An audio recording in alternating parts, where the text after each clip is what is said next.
Hi guys, అందరూ ఎలా ఉన్నారు? బాగున్నారా? సో ఈ వీడియో వచ్చేసి ఇన్ఫర్మేటివ్ వీడియో అనమాట. నేను ఇంతకు ముందు కూడా హెచ్ఆర్కి సంబంధించి కొన్ని వీడియోస్ పోస్ట్ చేశాను. సో మీరు అది కూడా ఒకసారి చెక్అవుట్ చేయొచ్చు. సో నేనేమనుకున్నానంటే, నాకు ఈ రిక్రూట్మెంట్, ఈ హెచ్ఆర్ ఇండస్ట్రీలో కొంచెం రిలేషన్ ఉంది కాబట్టి నేను అనుకున్నాను కరెంట్ జాబ్ మార్కెట్ కూడా మనకి 2024లో ఎలా ఉంది. సో మనకు తెలుసు చాలా చోట్ల లే ఆఫ్ జరుగుతున్నాయి. చాలామంది ఏంటంటే వాళ్ళ కెరియర్ షిఫ్ట్ అవ్వాలనుకుంటారు. సో ఈ రిక్రూట్మెంట్ అనేది ఫస్ట్ ఫేజ్ కదా. మనం ఈ రిక్రూటర్ అనేవాళ్ళు ఫస్ట్ పర్సన్స్ మనం కంపెనీలో మీట్ అయ్యేటప్పుడు. సో అసలు ఈ ఐటీ రిక్రూటర్ అంటే ఎవరు, ఐటీ రిక్రూట్మెంట్ అంటే ఏంటి, నాకు తెలిసిన ఇన్ఫర్మేషన్ని కరెంట్ ఎట్లా మార్కెట్లో ఉంది దీని గురించి మీకు ఒక బ్రీఫ్ ఐడియా ఇద్దామని చెప్పేసి నేను ఈ వీడియో స్టార్ట్ చేశాను అనమాట. సో ఈ వీడియోలో ఏంటంటే మనకి అసలు రిక్రూట్మెంట్ అంటే ఐటీ రిక్రూట్మెంట్ అంటే ఏంటి, ఐటీ రిక్రూటర్స్ ఎవరు, వాళ్ళు ఏం చేస్తారు అనేది ఈ వీడియోలో మనం చూద్దాం. సో ఐటీ రిక్రూట్మెంట్ అంటే మనకు తెలిసినట్టు ఐటీ అంటే ఇన్ఫర్మేషన్ టెక్నాలజీ. ఎవరైతే టెక్ సైడ్ కనెక్ట్ అయి ఉంటారో, అంటే టెక్నాలజీ తెలిసిన వాళ్ళు ఉంటారో వాళ్ళని సపరేట్గా హైర్ చేస్తే దాన్ని ఐటీ రిక్రూట్మెంట్ అంటారు. అంటే లైక్ సాఫ్ట్వేర్ ఇంజనీర్స్ కానీ, లేకపోతే ఫుల్ స్టాక్, లేకపోతే ఫ్రంట్ ఎండ్ డెవలపర్, ఇట్లా డెవలపర్స్ని వీళ్ళని హైర్ చేస్తే వీళ్ళంటే టెక్నాలజీ సైడ్ ఉంటారు. వీళ్ళు టూల్స్ వాడతారు, టెక్నాలజీస్ వాడతారు. సో వీళ్ళని హైర్ చేస్తే దాన్ని ఐటీ రిక్రూట్మెంట్ అంటారు.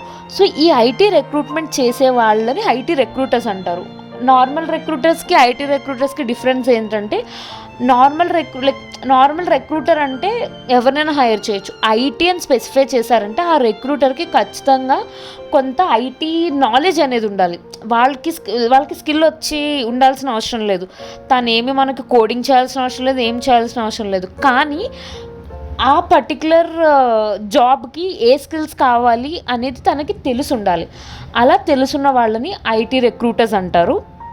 సో ఐటీ రిక్రూటర్స్లో ఏంటంటే మనకి డిఫరెంట్ కంట్రీస్లో లైక్ రిక్రూట్మెంట్ అనేది మారుతూ ఉంటుందండి. యూఎస్ ఐటీ రిక్రూటర్స్ ఉంటారు, లైక్ సింగపూర్ అని, అపాక్ అని, ఈమె అని డిఫరెంట్ మార్కెట్స్ ఉంటాయి. అట్లా డిఫరెంట్ రిక్రూటర్స్ ఉంటారు.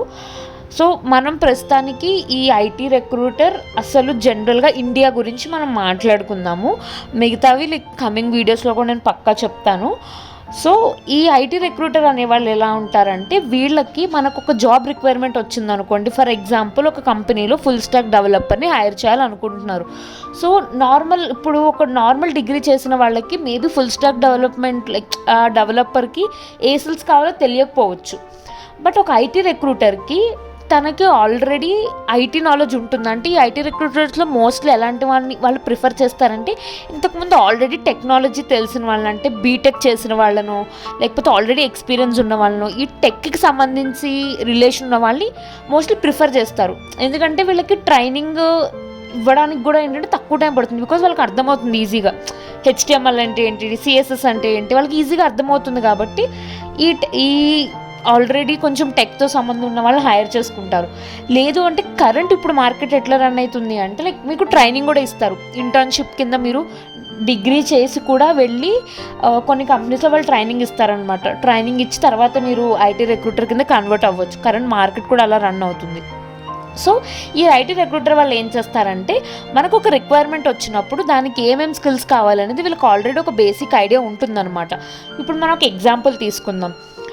మనకు ఆల్రెడీ అంతా బాగా తెలుసు కాబట్టి let's take full stack developer. ఈ ఫుల్ స్టాక్ డెవలపర్ అనే వాళ్ళకి ఏంటంటే, ఇప్పుడు నార్మల్ వాళ్ళు ఏంటంటే ఫుల్ స్టాక్ డెవలపర్ అంటే లైక్ మొత్తం డిజైన్ చేస్తాడని అర్థమవుతుంది. బట్ ఐటీ రిక్రూటర్కి ఏంటంటే both front end and back end రెండు స్కిల్స్ ఉండాలి. అండ్ ఇతనికి ఏంటంటే హెచ్టిఎంఎల్, సిఎస్ఎస్, జావా స్క్రిప్ట్ ఇలాగా వీళ్ళకి కొన్ని స్కిల్స్ ఉండాలి. ఇలా డిఫరెంట్ స్కిల్స్ ఏమేమి ఉంటాయి, నోడ్ జేఎస్ అని, లైక్ బ్యాక్ ఎండ్ స్కిల్స్ ఏమున్నాయి, వీళ్ళకి సాఫ్ట్ స్కిల్స్ ఏమున్నాయి, ఇవన్నీ వీళ్ళకి తెలుస్తాయి. సో వీళ్ళు ఏంటంటే ఆ పర్టికులర్ స్కిల్ సెట్ బట్టి వీళ్ళు రిక్రూట్మెంట్ అనేది చేస్తూ ఉంటారనమాట. సో ఇలా వీళ్ళు ఆ పర్టికులర్ రోల్కి సంబంధించి వాళ్ళకి ఏ స్కిల్స్ అయితే కావాలో ఆ స్కిల్స్కి సంబంధించిన వాళ్ళని వాళ్ళు రిక్రూట్ చేసుకుంటారు.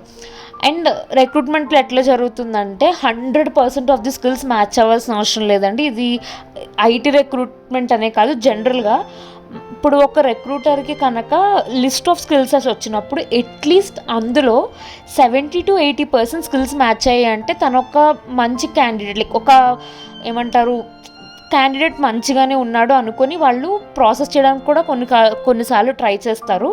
సో ఏంటంటే మనం ఎప్పుడైనా జాబ్స్ అప్లై చేసేటప్పుడు లైక్ 100% స్కిల్ సెట్ మ్యాచ్ అవ్వాలని అయితే ఎప్పుడు అనుకోకండి. మనకు అందులో ప్రైమరీ స్కిల్స్ ఉంటాయి లైక్ మ్యాండేటరీ, అవి మ్యాచ్ అయితే అట్లీస్ట్ ట్రై చేయండి. నేను వచ్చేస్తుందని చెప్పను, బట్ అట్లీస్ట్ ట్రై చేస్తే మనకు ఒక లక్ ఫ్యాక్టర్ అనేది వర్కౌట్ అవ్వచ్చు. సో ఎలా జాబ్స్ అప్లై చేయాలి, స్కిల్ సెట్స్ ఎలా మ్యాచ్ అవ్వాలి, లింక్డ్ఇన్ని మనం ఎట్లా గ్రో చేసుకోవాలి, రెజ్యూమెస్ని ఎట్లా వాడుకోవాలి, ఇవన్నీ కూడా నేను అప్కమింగ్ వీడియోస్లో చెప్తాను. సో ఈ వీడియో ఇక్కడితోనే కాదండి, దీనికి పార్ట్ 2 కూడా ఉంది. సో ఈ వీడియో పార్ట్ 1 అనమాట. పార్ట్ 2లో అసలు ఏ టైప్ ఆఫ్ రిక్రూట్మెంట్స్ జరుగుతాయి అనేది, లైక్ ఐటీ రిక్రూట్మెంట్లో డిఫరెంట్ టైప్స్ ఎట్లా ఉంటాయి అనేది కూడా మీకు నెక్స్ట్ పార్ట్లో చూద్దురు. కానీ సో ఈ వీడియో కనుక మీకు ఇన్ఫర్మేటివ్గా అనిపిస్తే please do like, share and subscribe to my channel. And ఇలాంటి informative content and as well as normal daily content కోసం please subscribe my channel and support me. Thank you.